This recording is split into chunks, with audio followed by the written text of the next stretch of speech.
માધવરાયજી સાથે લગ્ન ગ્રંથિથી જોડાવા માટે વિવાહ માટે રાણી રૂકમણીજી થોડા દિવસો અગાઉ માધવરાયજીના મંદિરથી તેમના પિયર મધુવન ખાતે પહોંચ્યા હતા.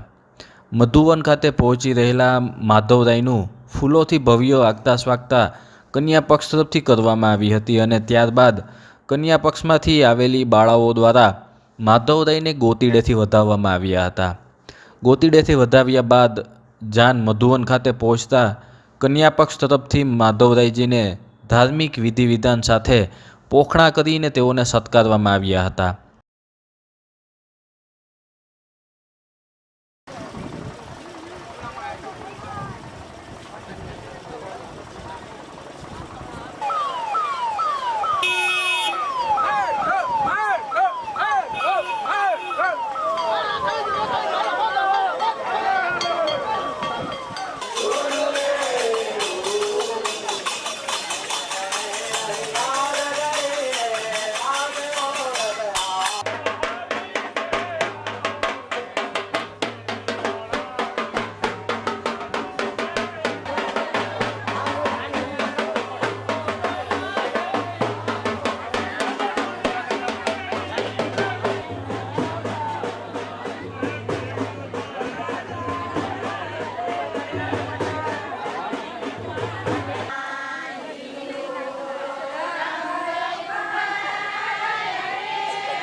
અને અહીંયા આજે રૂક્ષ્મણી અને માધવજીના લગ્નની તૈયારીઓ ચાલી રહી છે. હમણાં જ ભગવાન પધારશે. અમને અહોભાગ્ય એવું છે કે અમારા પિતાજીના હિસાબે જેણે આજથી 9 વર્ષ પહેલાં સંકલ્પ કરેલો કે આપણે રૂક્ષ્મણીજીના વિવાહ કરશું, તો આજે એ તો નથી અમારી વચ્ચે, પણ અમને એનો લાભ મળ્યો છે. અને હવે ભગવાન આવશે ત્યારે ભગવાનને અમે પોખીશું. અને આવો લાવો અમારા જીવનમાં ભગવાન અનેક વખત આપતા રહે. અહીંનો ટ્રસ્ટી મંડળ અને તેમજ અહીંના ગામજનો ખૂબ જ અમને સહકાર આપ્યો છે. અને આવા કાર્યો જ્યાં સંસ્કૃતિ અને ધર્મ બંનેનું રક્ષણ થાય છે તેવા કાર્યની અંદર બધાએ સહભાગી થઈને જોડાવવું જોઈએ. અને આજે અમે અમારું કુટુંબ અહોભાગ્ય બન્યા છીએ અને અમે ખૂબ ખૂબ બધાને થેન્ક્સ કહીએ છીએ. આમ તો આપણે માણસ પોતપોતાના બાળકોને તો પરણાવતા જ હોય છે, છોકરીઓને કન્યાદાન કરતા જ હોય છે, પણ જ્યારે આવો ભગવાન માધવરાય અને તેની સાથે રૂક્ષ્મણીજીના લગ્ન થતા હોય અને તેનું કન્યાદાન કરવાનું જે અમને આજે ભાગ્ય સાંપડ્યું છે તે ખરેખર અમારા માટે તો અકલ્પનીય છે. અને અમે પણ એટલા ભાવથી અમારું આખું ફેમિલી 25 માણસોનું કુટુંબ છે, તે આખું ફેમિલી 3 દિવસથી અને 2 મહિનાથી જ્યારે અમને ખબર પડી કે અમારો વારો છે આ વખતે, ત્યારથી અમે રૂક્ષ્મણી અને માધવજીના લગ્ન માટેની તૈયારી શરૂ કરી દીધી છે.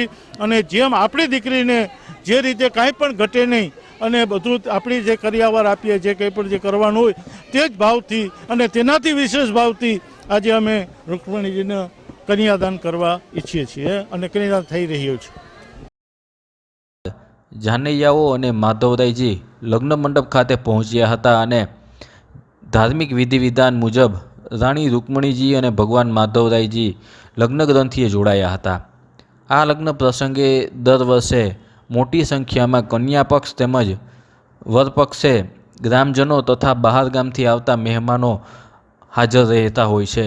માધવપુરમાં ભગવાનના આ વિવાહ મહોત્સવ દરમિયાન જે દિવ્ય અને અલૌકિક વાતાવરણના દર્શન થાય છે તેમને જોઈને અહીં ઉપસ્થિત સૌ કોઈને એવો આભાસ થાય છે કે સાચે જ ભગવાન માધવરાયજી અને રાણી રૂકમણીજી સાક્ષાત હાજર હોય અને તેમના આ વિવાહમાં તેઓ સહભાગી બન્યા છે તેવી અનુભૂતિ અહીં સૌ કોઈ ભાવિકોને થતી જોવા મળે છે.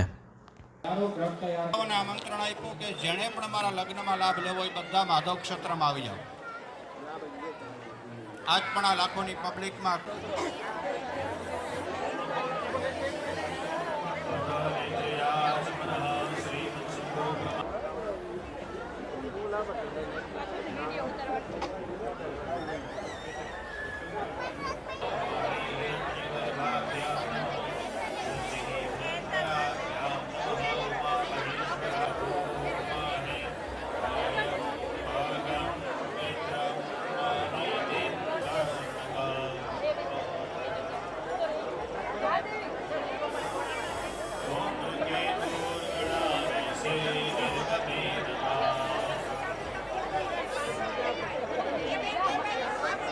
આજે આજે અમારા કુટુંબ વતી મારા દાદા અને દાદીજીનો એવો સંકલ્પ હતો કે આપણે રૂક્ષ્મણીજીનું કન્યાદાન લઈએ અને માધવરાય સાથે લગ્ન થતા હોય એવું જોઈએ. અને એ લોકો અમારી વચ્ચે આમ તો હયાત નથી, પરંતુ એમની અમિત દ્રષ્ટિ છે અમારા ઉપર રહેલી છે અને એમના જ સંકલ્પથી અને એમના જ આશીર્વાદથી અમે આ કાર્ય કરવા જઈ રહ્યા છીએ. મારા પપ્પા શ્રી બળદેવભાઈ કેશવલાલ રાજ્યગુરુ અત્યારે મુખ્ય યજમાન બન્યા છે અને જેમ પોતાની દીકરીને પરણાવે એવી રીતે જેમની ઈચ્છા છે કે હું રૂક્ષ્મણીજીને સરસ રીતે પરણાવું, એમાં કોઈ પણ કમી આવવા ન દો. મારું પણ એવી રીતે છે કે જેવી રીતે બેનને આપણે પરણાવતા હોય ને કેવી ખુશી મહેસૂસ કરીએ એવી ખુશી મહેસૂસ થાય. સામાન્ય લગ્ન હોય તેમાં ધૂમધામ બહુ હોય, પણ એમાં તું છે ને ભક્તિ અને ભાવની કમી હોય. પરંતુ જ્યારે આવા અલૌકિક સંસ્કૃતિના અને ધર્મના સંગમની વાત આવે છે ત્યારે ધર્મ, ભક્તિ અને ભાવના અને લાગણીઓ બધું જોડાયેલું હોય ત્યારે ખરેખર ખૂબ જ અલૌકિક આનંદ માણવા મળે. એ સિવાય સરકારશ્રીએ તો ખૂબ જ સરસ મેળાનું આયોજન કરેલું છે, એટલે એમાં પણ માણવાની મજા આવે છે અને ખરેખર આપણે પણ આવું ન કરી શકીએ એવી અદ્ભુત અહીંયા માધવરાયની અહીંયા જે આખી જે એની ખુશ્બુ છે, ભક્તિ છે, વાતાવરણમાં પ્રસરેલી છે, એ જોઈને ખૂબ ખૂબ આનંદિત અનુભવીએ છીએ.